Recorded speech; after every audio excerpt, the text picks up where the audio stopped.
I watched Sauron smile, just once. It wasn't the cruel smirk of a torturer enjoying pain, wasn't the cold satisfaction of a victor standing over the defeated. It was something else, something worse. Pride. Real, genuine pride in what he'd created. I was there when he looked at the thing that used to be my friend Silera and felt something almost like joy.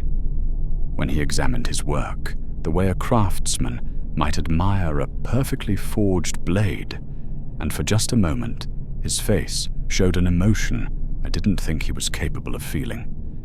Sauron was a creature of pure malice. He felt no warmth, no satisfaction, no connection to anything he did. Torture was mechanical. Murder was practical.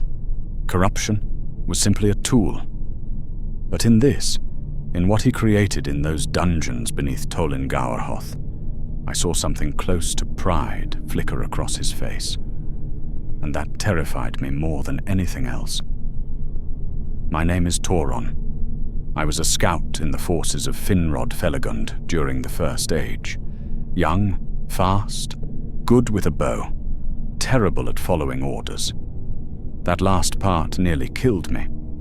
Actually, that's not quite right. Following orders would have killed me slower, would have just postponed the inevitable. Because every elf who entered Sauron's dungeons was marked for transformation. Following orders or breaking them didn't matter in the end. But I'm getting ahead of myself. Let me tell you how I ended up in that fortress, how I came to witness what Sauron did in those lower levels, how I learned what happens when evil decides to create art. I was stationed in the northern marches of Beleriand. This was before the great battles, before the Silmaril quest, back when we still thought we could hold the line against Morgoth's forces if we just stayed vigilant enough, fought hard enough, never gave ground. The werewolves were a new problem. They'd started appearing 6 months before my capture. Not normal wolves. These were bigger, smarter, coordinated. They hunted in packs like wolves, but they used tactics like soldiers, set ambushes, feinted, drew defenders out of position, and they were spreading south. Command wanted intelligence, needed to know where they were coming from, how many there were, whether they had a central base. That's where scouts like me came in. I'd been ranging for 3 years, knew the forests better than most, could track a deer through a rainstorm, could move through underbrush without making a sound, could live off the land for weeks without resupplying. Pride makes you stupid. I know that now. Knew it even then, if I'm honest. But knowing something and really believing it, those are different things. The morning they took me started like any other patrol.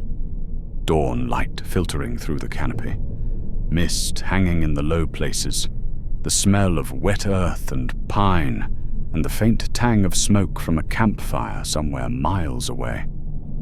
I was alone. That was against protocol, supposed to patrol in pairs minimum, but I'd convinced my partner to take the southern route while I went north, told him I'd cover more ground that way, told him I'd be careful. He believed me, told me to be back by nightfall. I never made it back. The forest changed gradually as I moved north. Nothing obvious at first, just small things. The bird song quieting, the undergrowth getting thicker, the trees standing a little closer together, their branches blocking out more of the sky. I should have turned back, should have recognized the warning signs. But I'd heard howling the night before, distant, but distinct, and I thought if I could just get a visual on their pack movements, just map one more den location, I'd have something valuable to report. Thought I was being professional, thought I was being thorough. I was being an idiot. I found the tracks around midday, fresh. 4, maybe 5 wolves moving east. Big ones, paw prints the size of my hand, pressed deep into the soft earth. I followed them. kept downwind, stayed quiet, moved from cover to cover like I'd been trained. The tracks led to a clearing, small, maybe 30 paces across. Nothing growing in the center, just bare earth stained dark with something that wasn't mud. And then I saw them. 3 werewolves. Not wolves. Werewolves. The difference was immediate and terrifying. They stood upright, not completely. Still hunched, still animal, but upright enough that it looked wrong. Their shoulders were too broad, their limbs too long, their eyes too intelligent. One of them was eating something. I couldn't see what. Didn't want to see what. I froze, held my breath, waited for them to move on. They didn't move. The largest one, black fur, scars across its muzzle, turned its head and looked directly at where I was hiding. Not in my general direction. Directly at me. It smiled. Not a wolf expression. Not an animal baring its teeth. It smiled the way a person smiles when they've won a game you didn't know you were playing. And then it spoke. "We've been waiting for you." The words were thick, difficult. Like something unused to speaking was forcing sounds through a throat not designed for language. But they were words. Clear. Understandable. Elven words from a wolf's mouth. I ran. Didn't think. Didn't plan. Just turned and crashed through the forest as fast as my legs would carry me. They didn't chase me immediately. That should have been another warning. I made it maybe half a mile before the second pack cut me off. 2 more werewolves, positioned exactly where I'd have to run. Like they knew the terrain. Like they'd herded me. Because they had. I drew my bow, nocked an arrow, aimed at the nearest one's chest. It didn't move, just stood there, watching me with eyes that were too aware, too knowing. "Sauron wants you alive," it said. Same thick voice, same struggling pronunciation. "Means we can't kill you, doesn't mean we can't hurt you."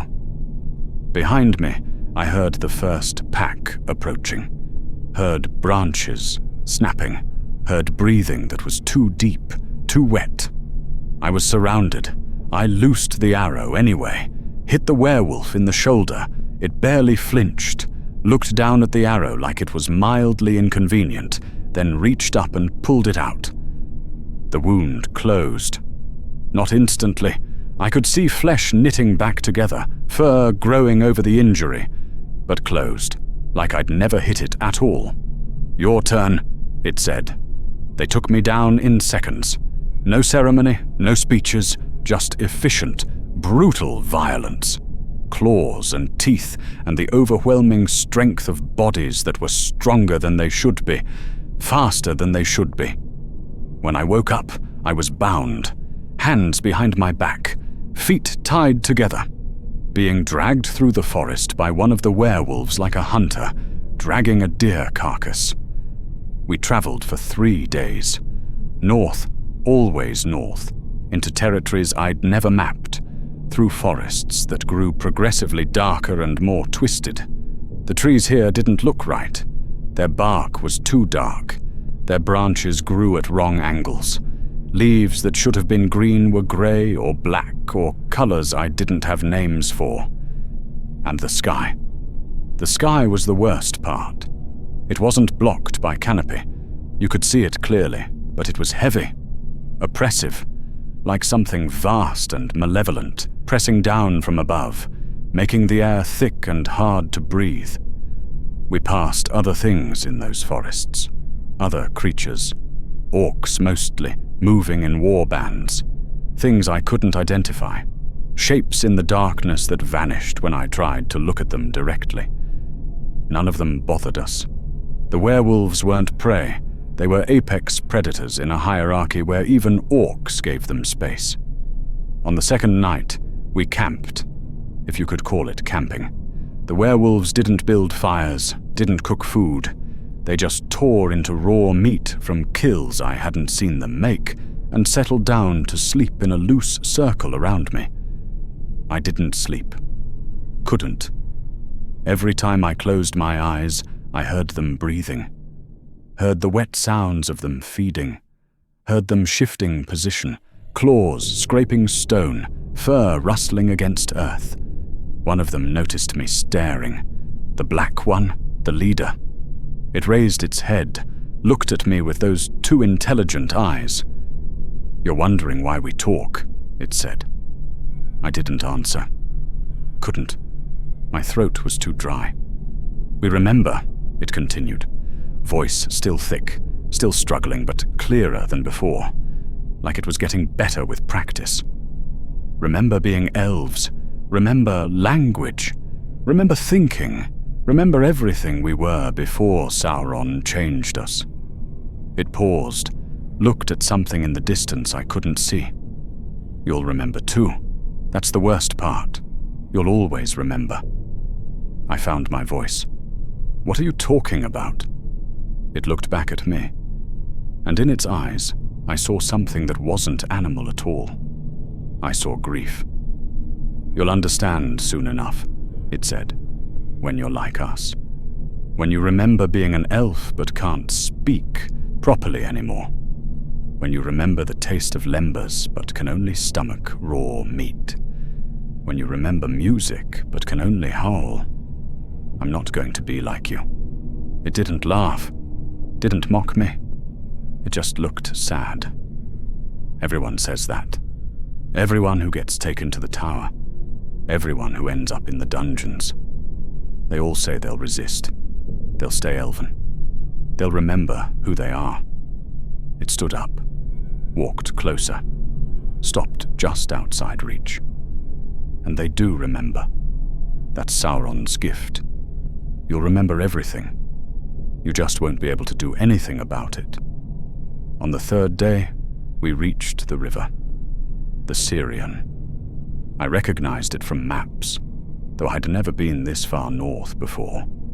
But it was wrong. The river I'd seen on maps was supposed to be clear, fast-flowing, pure water running down from the mountains. This river was black, not dark blue, not deep water reflecting shadows. Black, thick, moving too slowly, leaving residue on the rocks like oil, and in the center of the river, rising from a small island, Tol-in-Gaurhoth, a tower of black stone rising from an island in the river Sirion.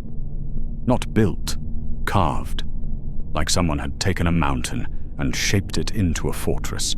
No mortar, no seams, just one continuous piece of dark rock that seemed to absorb light rather than reflect it. No banners, no torches, no guards on the walls. Just stone and shadow, and the constant howling of wolves that sounded almost like screaming. The werewolves dragged me across a narrow bridge, stone slick with moisture. The black water below moved sluggishly. Things moved beneath the surface. Big things. The tower had no gate, just an opening that looked like a mouth. We went through it into darkness so complete I couldn't see the werewolf dragging me.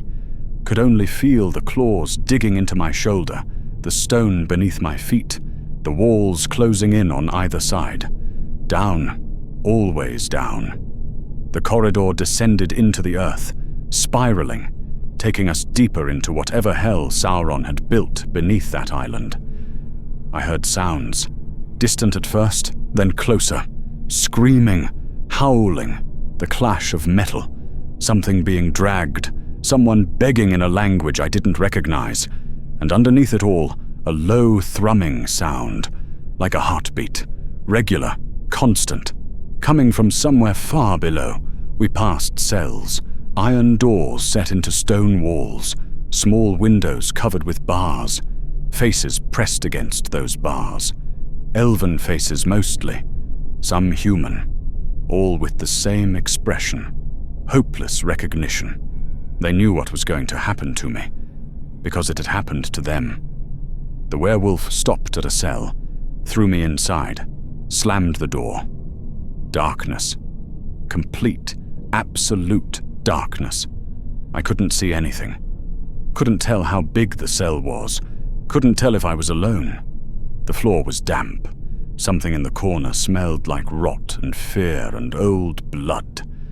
I pressed against the wall. Stone, cold, slightly wet.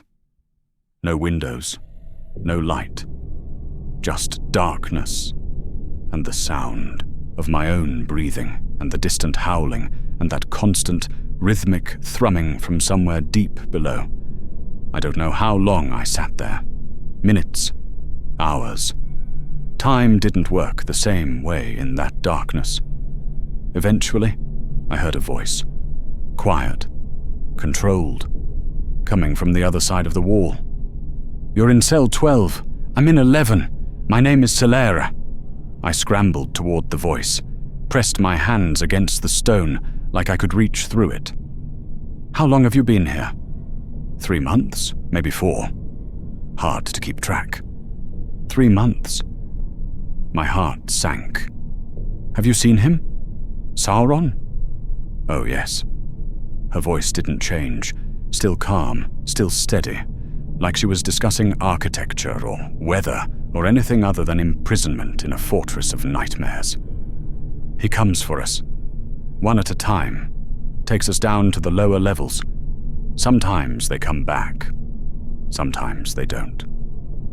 The ones who come back, what happens to them?" Silence, long enough that I thought she wasn't going to answer. Then, so quiet I almost missed it. "You'll see. In 3 days. They're taking Malos down tomorrow. You'll hear him when they bring him back." "Who's Malos?" "Cell 7. He's been here 2 weeks. Quiet, keeps to himself. Tried to dig through the wall with his fingernails until they bled. Orcs had to restrain him." Her voice was so calm, so factual, like she was reading from a report. "How are you so calm?" I asked. "I'm not calm. I'm just practiced. Been here long enough to learn that panic doesn't help. Screaming doesn't help. Fighting doesn't help. All you can do is wait and hope they come for someone else first." "Hope they come for someone else?" "Yes." Still calm. "That's what we've become. Prisoners who hope someone else suffers instead of us. That's what this place does. Turns elves into creatures who would sacrifice each other for one more day of not being taken down." I wanted to argue, wanted to say I'd never think that way, that I'd never wish suffering on someone else. But I'd been in that cell less than an hour, and already I was grateful they'd taken Malos and not me. Already I was relieved it was someone else's turn. That's when I understood the first layer of horror. The transformation didn't start in the lower levels. It started in these cells, in the darkness, in the waiting, in the slow erosion of everything that made us civilized. "How many prisoners are there?" I asked. 53. Last count. But that was before they took Amras yesterday. If he doesn't come back, it'll be 52. "How many have come back?" She was quiet for a moment. "All of them. Eventually. That's the problem. Sauron doesn't kill us. He just changes us." Before I could ask what she meant, I heard footsteps. Heavy, deliberate, coming down the corridor. Silera's voice came through the wall, urgent now. "Don't speak. Don't make noise. Sometimes they pass by. Sometimes they don't." I held my breath. The footsteps stopped outside my cell. Keys rattled. The door opened. Torchlight flooded in, blinding after so long in darkness. An orc stood in the doorway, bigger than the ones I'd fought in skirmishes, scarred, wearing armor that looked like it had been forged from black iron and fitted poorly. It looked at me, then checked something on a piece of parchment it was holding. "Cell 12, Tauron, Scout, 28 years. Taken 3 days ago. It knew my name, knew my age, knew my profession. How long had they been watching me?" The orc grunted, made a mark on the parchment. "You're scheduled for processing in 8 days. Try not to die before then. Lord Sauron prefers his specimens alive. It slammed the door. Footsteps receded. Darkness returned. Processing, I asked the wall. What's processing? Silera's voice came back, still calm, but I heard something underneath it now.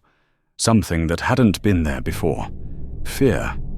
The lower levels, where he does the work, where he turns elves into werewolves. That's not possible. I thought that too, until I watched Malos go down as an elf and come back as something else. But werewolves are they're creatures, animals. They can't be made from elves. Tell that to Sauron. He's been making them for 6 months, perfecting the process, getting better at it. The early ones died during transformation. Couldn't survive the change. But he's learned. Now they survive. Now they remember. Remember what? Being elves. Being themselves. The ones who come back. They remember everything. But they can't speak properly anymore. Can't hold tools. Can't do anything except hunt and kill and howl at the darkness. I pressed against the wall, needed to be closer to another voice, another person, anything to push back the darkness. There has to be a way out, a way to escape. There isn't. The werewolves guard every entrance. The river is poisoned. You'd die before reaching the far shore. And even if you got out of your cell, even if you made it past the guards, even if you somehow reached the surface, you'd still be on an island, surrounded by black water in the middle of Sauron's territory. So we just wait. Just accept what's going to happen. We wait. And we hope. Hope that someone attacks the fortress. Hope that Sauron gets called away to war. Hope that something, anything, disrupts his work long enough for us to find an opening. Has anyone escaped? No. Ever? Not in the 3 months I've been here. Not in the stories the longer-term prisoners tell. No one escapes Tol-in-Gaurhoth. I slid down the wall, sat on the damp floor, darkness pressing in from all sides. I'm sorry, Silera said. Her voice was softer now, almost kind. I know this isn't what you wanted to hear, but lies won't help you. Better to understand what's coming. Better to prepare yourself mentally for what's going to happen. I can't prepare for being turned into a monster. You can't. You're right. But you can prepare for the waiting, for the fear, for the sound of footsteps coming down the corridor and wondering if this time they're coming for you. The next few days blurred together. No light. No way to track time except by the rhythm of guards bringing food, if you could call it food. Stale bread. Water that tasted like rust. Pieces of meat I didn't want to identify. I learned the sounds of the prison, the different kinds of footsteps. Guards walked heavy, irregular. Prisoners being dragged, shuffled. Something else, something bigger, moved through the lower levels with a gait that sounded wrong, like legs bending at angles they shouldn't. I learned the voices, prisoners calling to each other through the walls, sharing names, backgrounds, stories, building connections in the darkness because connection was all we had left. Silera told me about her life before. She'd been a healer, worked in the northern settlements, captured during a raid when she'd stayed behind to help wounded soldiers. Should have run, she said. Everyone told me to run, but I couldn't leave them. Couldn't abandon people who were bleeding and broken and needed help. That's not wrong. That's brave. Brave gets you killed, or worse, gets you taken to places like this. I told her about my family. My mother who baked bread that tasted like sunshine. My father who carved whistles from willow branches. My sister who sang like the world was made of music. Do they know you're captured? She asked. No. They think I'm ranging. Think I'll be back in a few weeks with maps and intelligence and stories about close calls. They'll figure it out eventually, when you don't come back. Will they mount a rescue? She was quiet for a long time. No. No one mounts rescues for Tol-in-Gaurhoth. It's too well defended, too deep in enemy territory. They'll mourn you, remember you, but they won't come looking. That hurt more than the darkness, more than the hunger, more than the fear. Knowing that no one was coming, that we were alone in this place, that whatever happened to us would happen without witness, without intervention, without hope of rescue. On the third day, they took Malos down. On the third day, they took Malos down. I heard him go, heard him begging, heard the orcs laughing, heard his voice fade as they dragged him deeper into the fortress, down to wherever Sauron did his work. For 3 days the prison was quieter, like everyone was holding their breath, waiting, knowing what was coming, but unable to do anything except wait for it to arrive. I tried to sleep. Couldn't. Every time I closed my eyes, I imagined what was happening in those lower levels. Imagined pain, imagined corruption, imagined screaming that went on forever. Silera didn't speak much during those 3 days. When she did, her voice was different, tighter, like she was using all her control to stay calm and the effort was wearing her down. He was kind, she said once. Middle of the Ahadzor, second day. Malos, before they took him, shared his food with the newer prisoners, told stories about his home, tried to keep people's spirits up. You sound like you're eulogizing him. I am. The Malos we knew is gone. What comes back won't be him anymore. On the third day, I heard them bringing something up from below. Not someone, something. The footsteps were wrong. Too many legs, moving too fast, scraping against stone with claws instead of boots, and the breathing, deep, wet, animal. They threw it, him, into cell 7. For a moment, silence. Then, please, Malos's voice, but wrong, thick, struggling to form the word, like his mouth didn't fit the sounds anymore. Please kill me. The thing in cell 7 wasn't an elf anymore. I pressed against the wall, separating my cell from Silera's. What do I do? How do I help him? You can't. Her voice was hollow. No one can. He's already gone. But he's talking. He's still in there. Yes. That's the horror. He's still in there, still aware, still Malos, but trapped inside something that isn't elven anymore.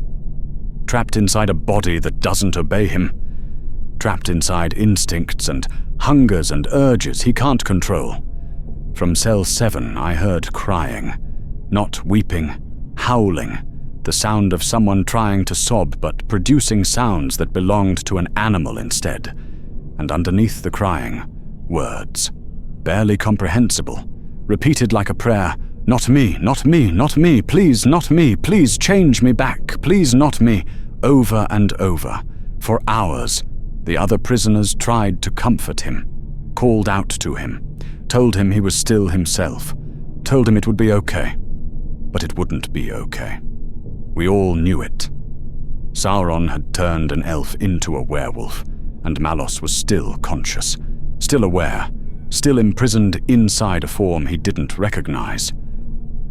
That night, if it was night, time had no meaning in those cells. I heard Malos trying to speak to the prisoner in cell 6. Heard him struggling to form words. Heard the frustration. Heard him trying over and over to say something simple, something basic, and failing because his mouth wouldn't cooperate anymore. Eventually he gave up, started howling instead. The sound echoed through the prison. Raw, grief-stricken, the cry of someone who'd lost everything and could do nothing but scream about it. The guards came eventually, opened cell 7, dragged Malos out. I heard him fighting, heard claws scraping stone, heard snarling mixed with attempts at words, mixed with sounds of pure animal rage. They took him somewhere else. Somewhere I couldn't hear. Silera's voice came through the wall. Quiet, defeated. They'll put him with the other werewolves now, the ones who've completed the transformation. He'll hunt for Sauron, kill for Sauron, serve in the pack until something finally kills him or the world ends. He'll still remember. Being an elf? Yes. They all remember. That's the worst part. Sauron could have made them mindless, could have erased their memories, turned them into simple beasts, but he doesn't. He wants them to remember, wants them to suffer, wants them to know what they've lost and be unable to do anything about it. I pressed my forehead against the cold stone. Why? What's the point? Why make them suffer beyond the transformation itself? Because he can. Because it pleases him.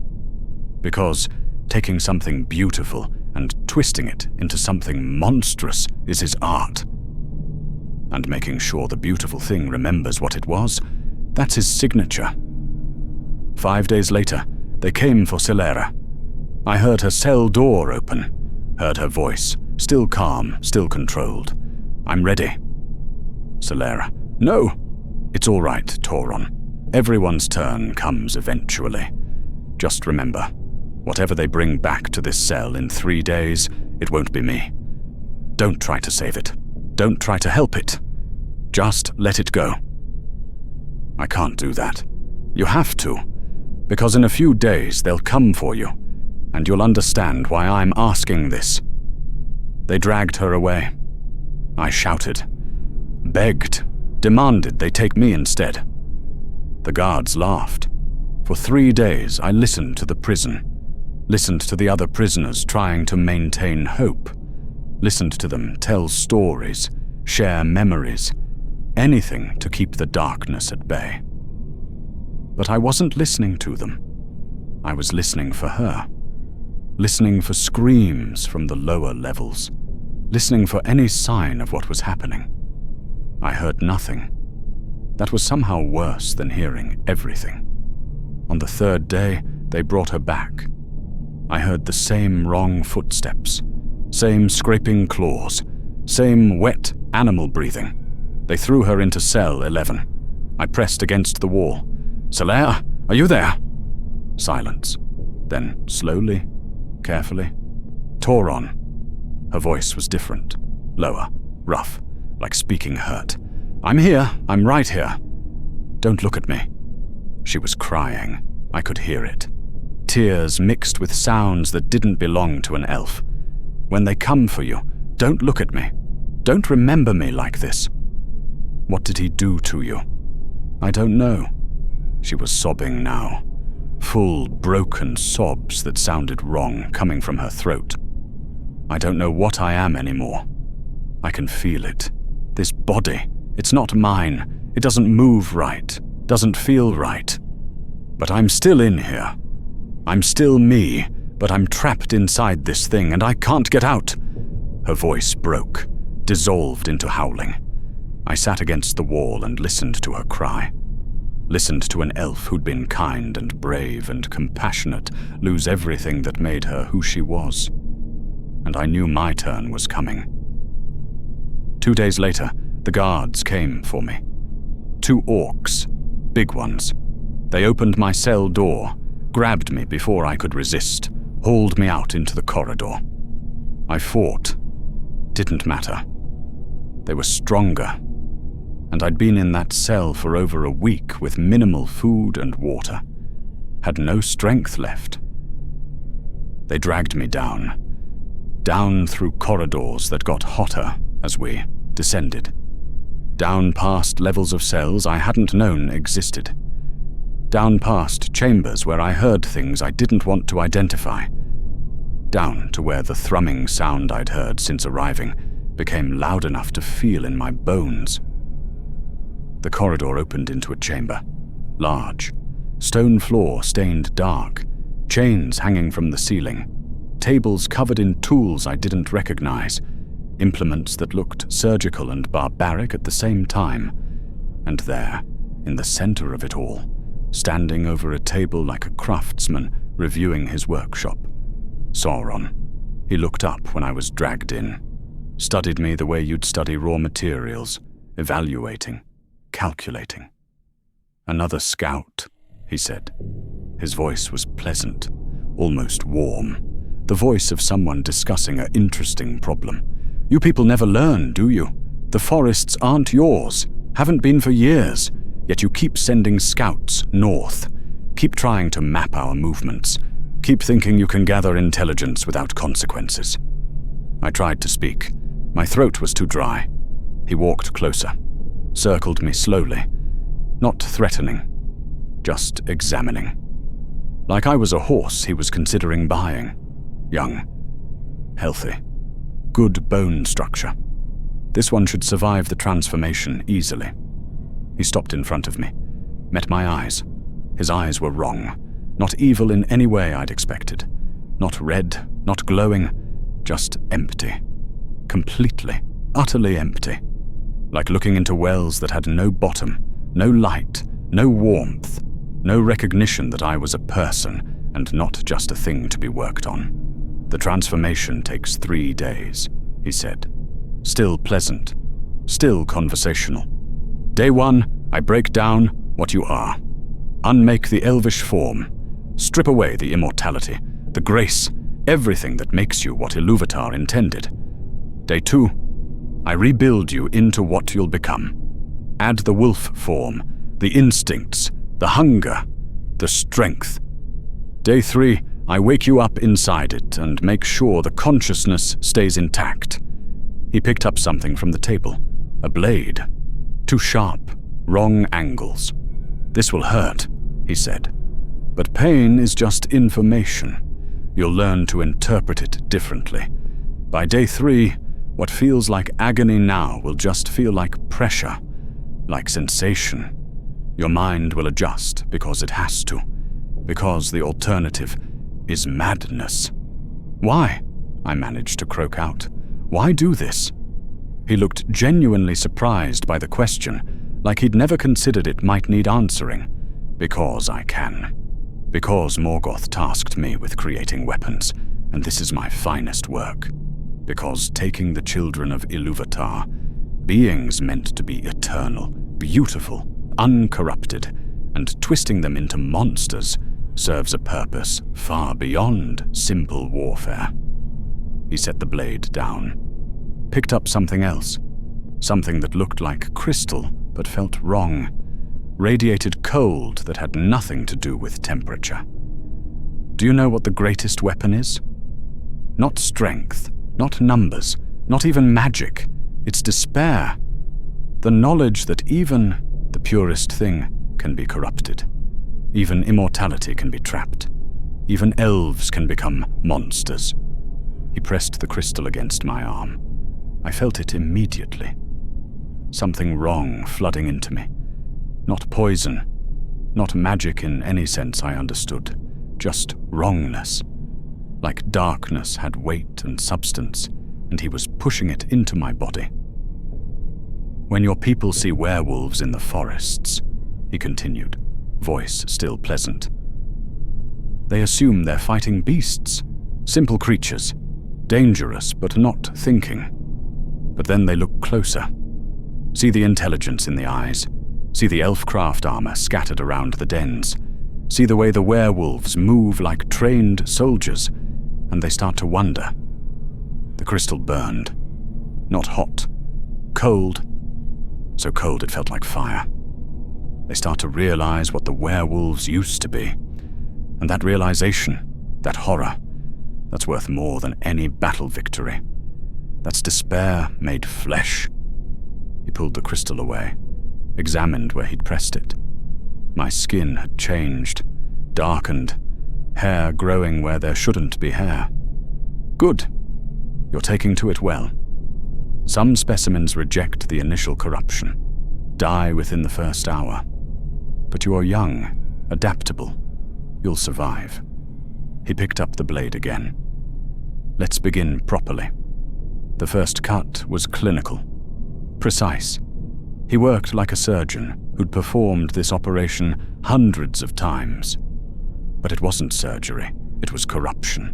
Systematic, methodical, each cut letting something dark and wrong flow into me. Each touch of that terrible crystal changing me on a level deeper than flesh. I felt my body starting to change, not all at once, gradually, cell by cell, bone by bone. My spine lengthened. I felt it happening, felt vertebrae stretching, adding segments that shouldn't exist. Felt my posture changing, shoulders hunching forward, weight distribution shifting toward animal rather than elf. My jaw pushed forward, slowly, agonizingly, teeth growing too sharp, too long, scraping against lips that were stretching into something that wasn't a mouth anymore. Not an elf's mouth. Not quite a wolf's. Something caught between.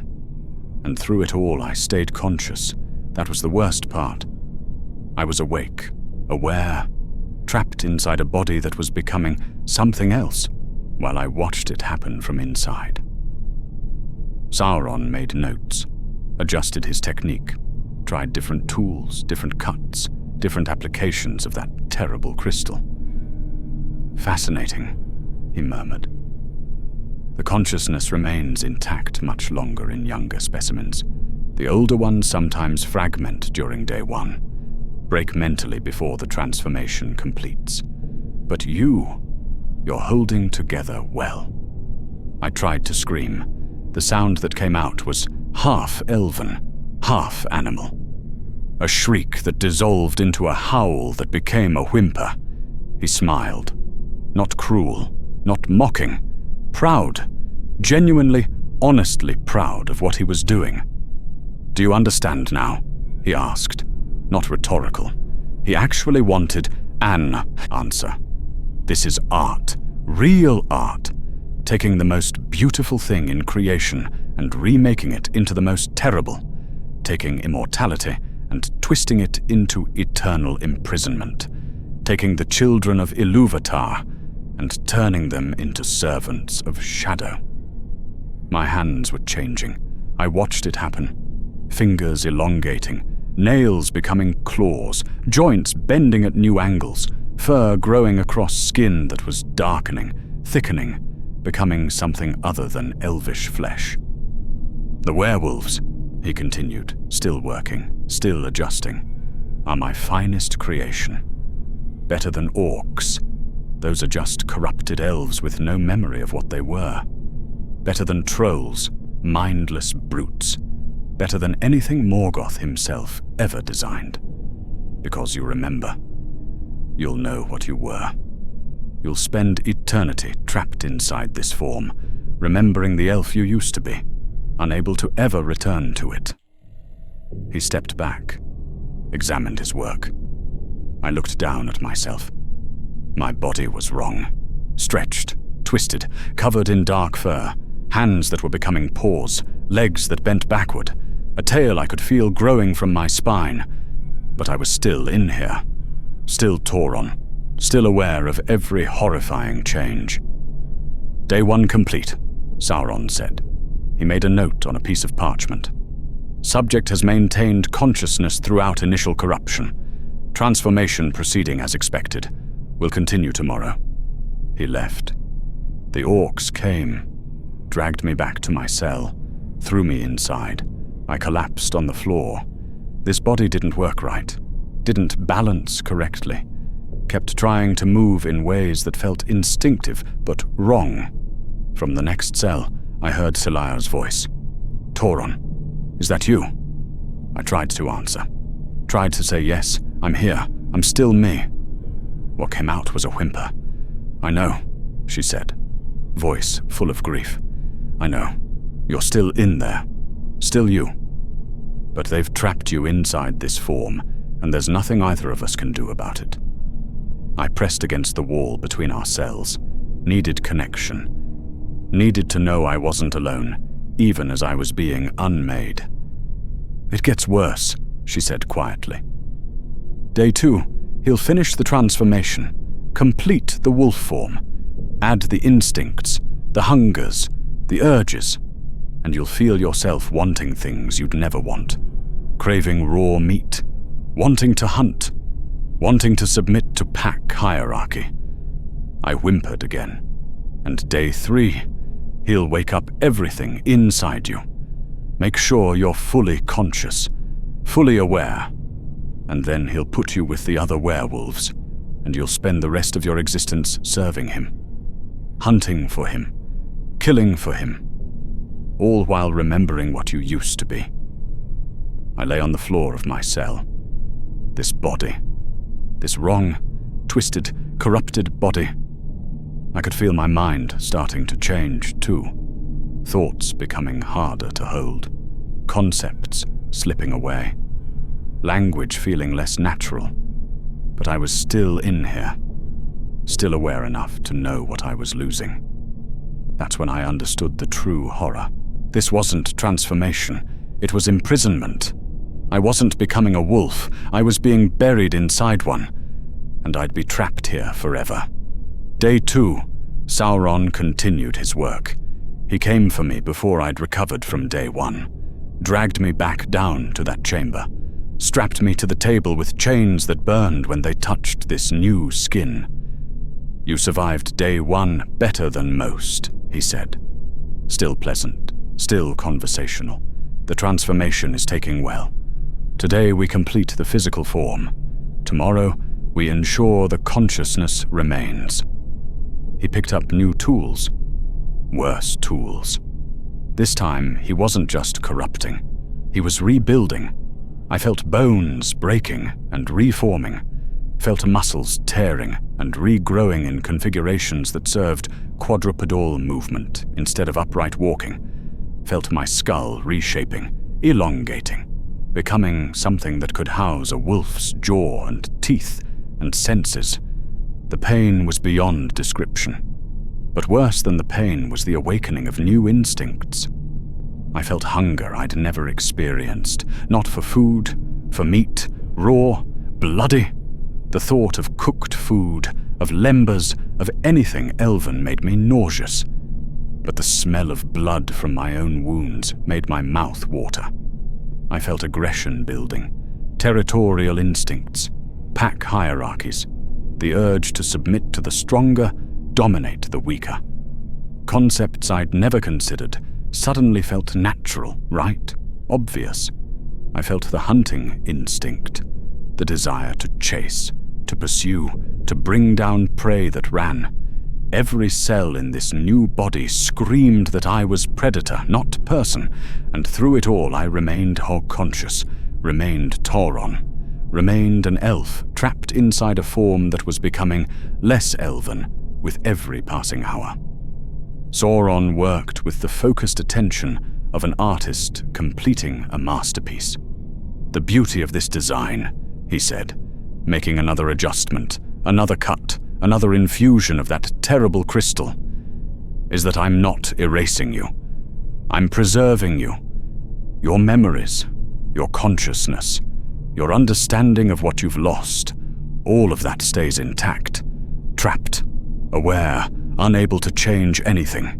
He stepped back, examined his work. I was on the table, but I wasn't lying down anymore. I was crouching.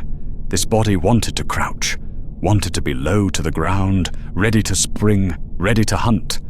My hands were paws now, fully.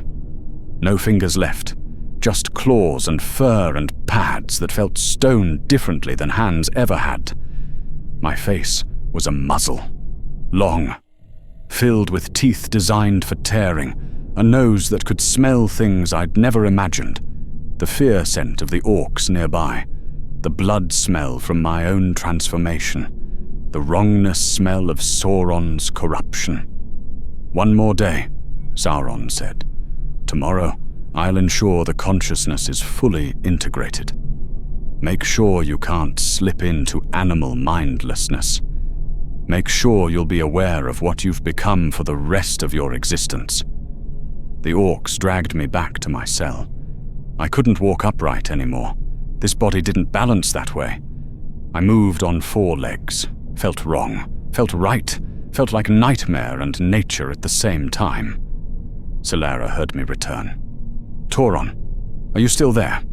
I tried to answer, tried to form words. What came out was a growl shaped almost like yes. I know. I remember day 2. When the instincts wake up and you realize you're not just trapped in a wolf's body, you're becoming the wolf, thinking like it, wanting what it wants, and you can't stop it. I pressed against the wall, needed her voice, needed something elven to anchor to while this corruption consumed me. "Day 3 is worse," she said quietly. "He'll make sure you can't escape into madness, can't retreat into animal instinct. He'll lock your consciousness into this form so completely that you'll spend forever aware of what you've become." I whimpered. This body was good at whimpering. Natural. Easy. "I'm sorry," she said. "I'm so sorry this happened to you. Sorry I couldn't warn you properly. Sorry there's no way out. Sorry we're both trapped like this forever." That night, I heard the howling from outside the fortress. Different howling. Not the werewolves I'd heard before.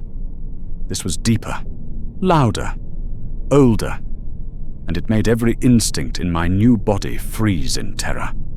Whatever was out there was bigger than me, stronger than me. Apex predator meeting something even more apex. From the corridor, I heard orcs running, shouting, panicking. The walls shook. Silera's voice came through the wall, urgent. "What's happening?" I listened. This new body had better hearing, could pick up sounds I'd never heard as an elf. Battle sounds, outside the fortress.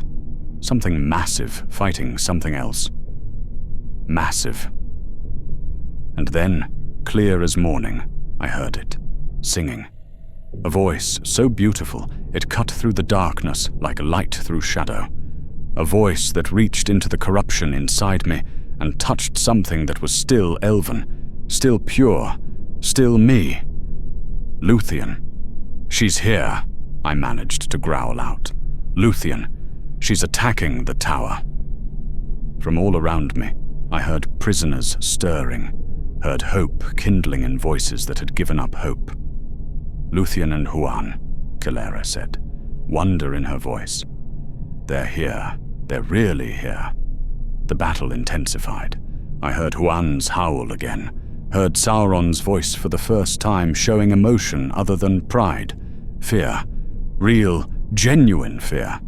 The fortress shook, stone cracking, chains breaking, doors shattering, and then I heard Luthien's song change.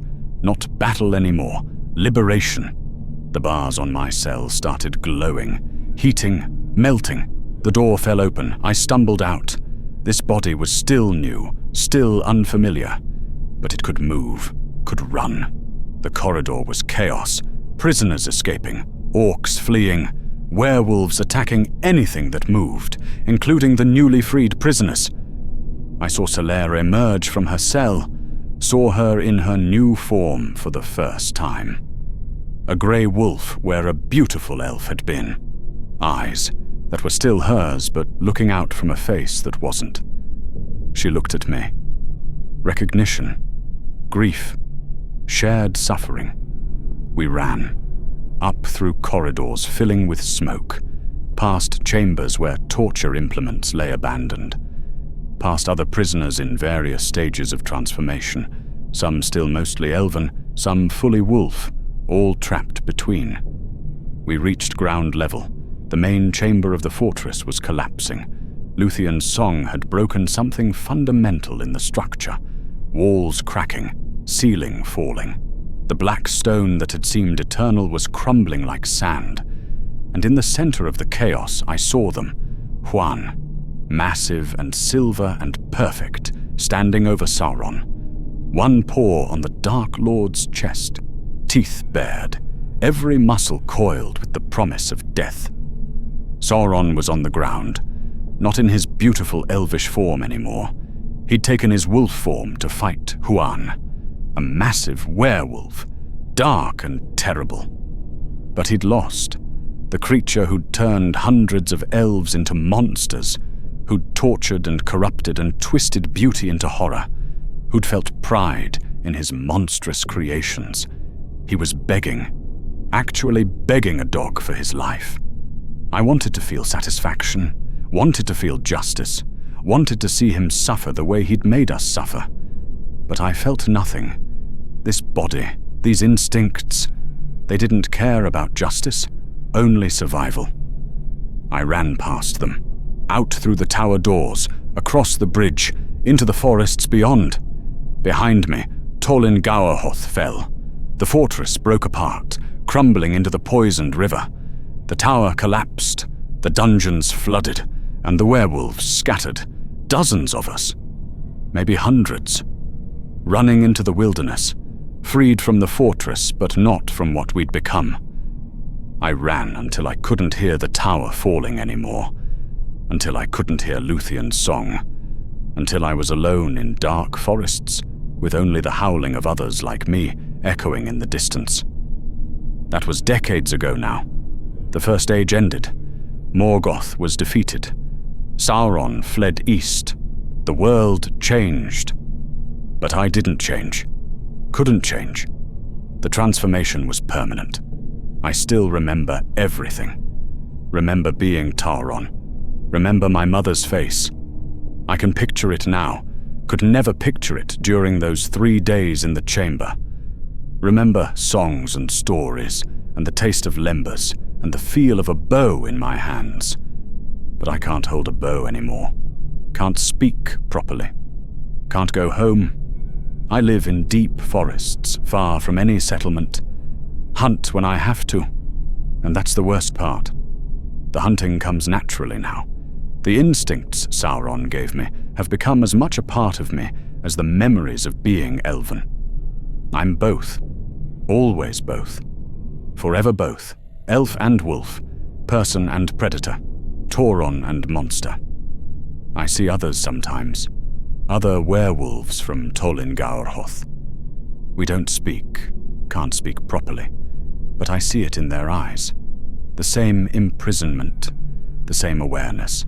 The same eternal suffering. Silera is out there, somewhere. I know she survived the tower's fall. Sometimes I catch her scent on the wind, but we don't seek each other out. What would be the point? We can't comfort each other, can't help each other, can only remind each other of what we've lost. I think about Sauron sometimes. Wonder if he survived Huan's attack. Wonder if he rebuilt his forces. Wonder if he's still out there, still creating monsters, still feeling pride in his terrible art. Part of me hopes he is.